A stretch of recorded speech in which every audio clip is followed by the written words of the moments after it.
Ide o Ukrajinu.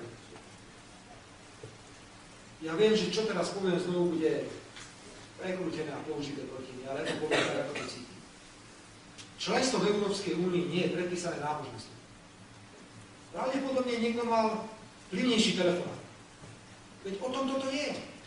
Tak teraz si nebúchajú hlavní lídri Európskej únie hlavu o stenu a nariekajú, že sme prehrali nejaký súboj s niekým. Tak bolo sa treba pozrieť, že aké ponuky kto čo dal. Viete, naozaj mám niekedy pocit, že Európska únia sa do seba tak zamilovala, že je presvedčená, že nič na svete neexistuje lepšie.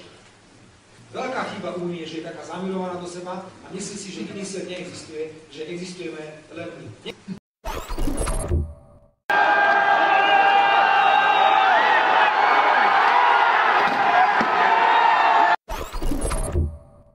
To, čo sa deje v poslednom čase v niektorých médiách, ma naozaj začína významne vyrušovať.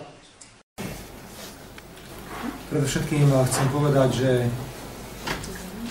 ja osobne, ale aj celá vláda sme smutne a šokovaní vývojom situácie na Ukrajine.